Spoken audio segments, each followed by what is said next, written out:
بسم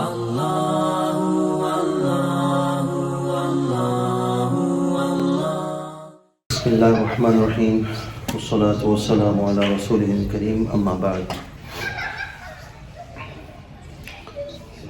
السلام عليكم ورحمة الله وعليكم السلام. Some women experience intense mood swings, anxiety and discomfort during their monthly cycles. They understand that there is no actual cause for their mood swings other than the monthly cycles. Is there ajr, is there a reward for practicing sabr for such intense feelings of sadness and depression? The answer is of course, yes. A believer is rewarded for the sabr he sincerely exercises on any difficult situation, any painful situation, whether it's anxiety, whether it's depression, whether it's any mentally, physically. And of course, this includes the inconvenience and difficulty that a woman experiences during her monthly cycles. There's a hadith in Sahih Bukhari, Rasulullah sallallahu alaihi wasallam said, no fatigue, nor disease, nor sorrow, nor sadness, nor hurt, nor distress befalls a Muslim, even if it were the prick that he receives from a thorn, except that Allah expiates some of his sins for that. Subhanallah. So a minor pain a person goes through, even a thorn. Because of that, and person observes patience, Allah will wash and erase his sins. But the condition is sabr. That's what it is. Always sabr. Always be patient. You know, many of times, sometimes what happens, something happens and we started cursing and shouting and complaining. That's it, that's gone. And then we observe patience, no reward. Sabr is always on the first time. So yes, if someone observes patience in difficult time, whether it's mental issues, physical issues, definitely yes, inshallah. Assalamu alaikum wa rahmatullahi wa barakatuh. Wa alaikum assalam wa rahmatullahi wa barakatuh. Is wearing a white dress for wedding tashabbuh bil kuffar? The bride didn't restrict herself to it and considered other colors but ended up preferring a white one. White dress for them. The answer is that, I didn't find any substantial evidence. That is only this white dress for the woman in her wedding day is only for kuffar, disbelievers, no. Muslims, non-Muslims, they wear it and is perfectly fine, no problem in it. There's no any imitating of any kuffar. But two things. Number one, whatever dress you buy, it should not be over expensive. It should be modest, not too much israf in the wedding. Number two, it must be modest and covering the aura. Modest and covering the body, the fully as a woman should be. And then that's perfectly fine to wear any color, whether it's white or any other color. Assalamu alaikum wa rahmatullahi wa barakatuhu. Wa alaikum assalam. Hope you are in the best state of health and iman, dear Shaykh. Alhamdulillah, and hopefully you are as well. I wanted to ask few things regarding mahar. Number one, was the mahar given by Rasulullah sallallahu alaihi wasallam to Khadija radiyallahu anha before Sharia, before Islam, meaning before the prophethood? This is the first question. Yes. It is mentioned in the history whether it was 20 goats or 20 camels that Rasulullah sallallahu alaihi wasallam gave to Khadija radiyallahu anha as a mahar when they got married. So that's the first answer. Number two, How much should the mahar of today's time be?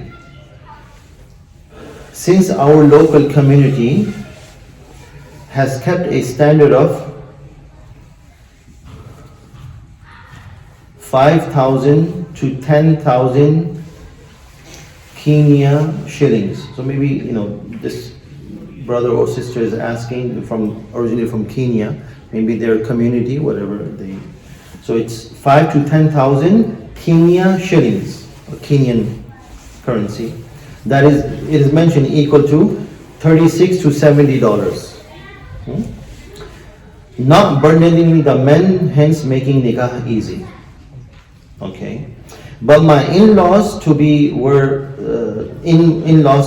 demanding 200,000 Kenya shillings, approximately $1,470. Since they say that was Mahr Fatimi, even after me preparing the gift to give gifts and jewelry worth more than 500,000 Kenya shillings, and that is equal to like $3,676. Kindly advise me for this. What should I do? Okay. Look, there are two different things when we are getting married. One is mahar, one is giving gifts. Now, mahar is the right of the bride. That is wajib to be given from the husband to the to-be wife. Whatever she agrees on, that is the final. And she can even has the right to ask more. Let's say, for example, I have the intention to give her $1,000, but she has a different amount, and she said, no, I want $3,000. That's her right, no problem. And you have the means to give, it is okay to give, no problem. So that's her choice, right? Nevertheless, Mahr Mithl is the ideal amount to decide on. Mahr Mithl. What is Mahr Mithl? Mahr Mithl is the average amount that is given as mahr to the similar woman of the family member, of the to-be wife. That is Mahr Mithl. So we will know, okay, her cousins, when they got married, what type of mahr they had, just to get an idea. That is called Mahr Mithl, right? And will be given.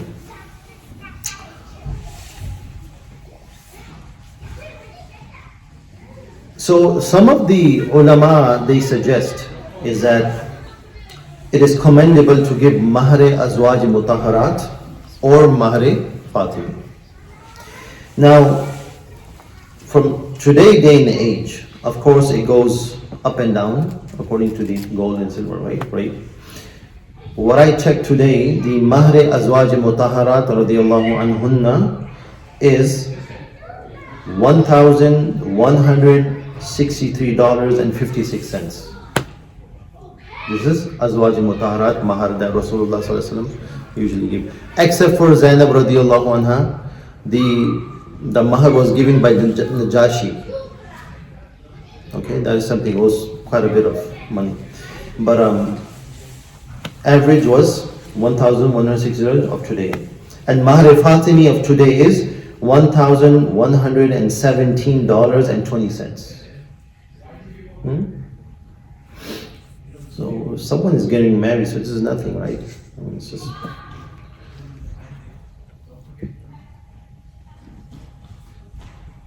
And the minimum mahar is, what is the minimum mahar?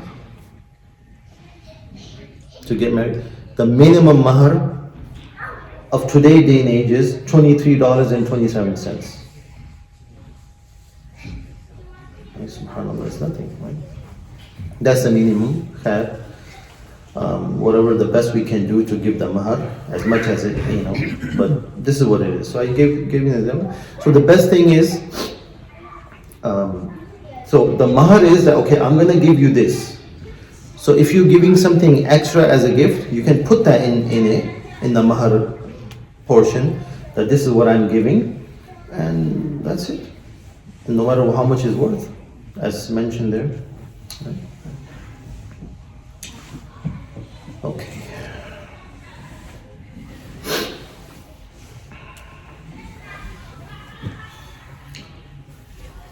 Assalamu alaikum wa alaikum salam. Okay.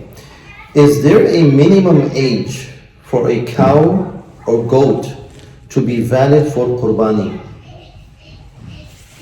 Qurbani is far away, man. What's going on? Standing ahead, huh? That's good. Alhamdulillah. MashaAllah. That's good. Looking forward to Qurbani. Does the animal needs to be teething to be valid for the Qurbani? If a cow is 2.5 years old, healthy, but no teeth grown yet, is it valid for Qurbani? Question, eh? Got the question? Okay, the answer is, remember this, the minimum age of cow is 2 years.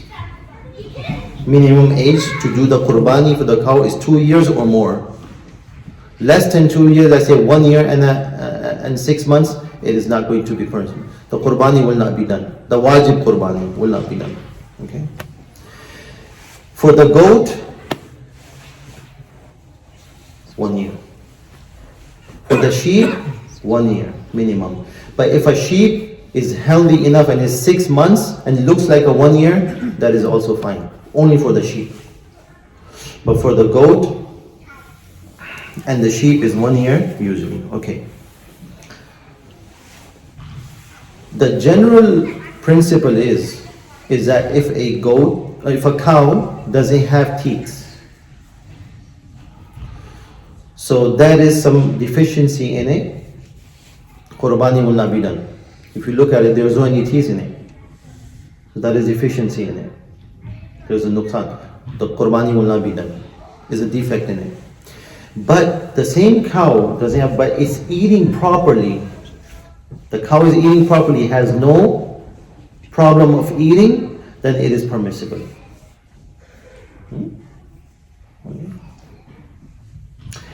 If a cow is, again, 2.5 years old and healthy, but has no teeth yet, again, you can see, if it's eating it properly, and there's nothing wrong with it, the teeth are not, but it's eating, it's swallowing, everything, how the cows eat, right? It is fine. But of course, just make sure, it's healthy and properly. There's no any deficiency in the animal that we're sacrificing for the sake of Allah. So we can just buy, whatever the best, because there are so many cows or goats or sheep will be available other than that cow, right? So no worries.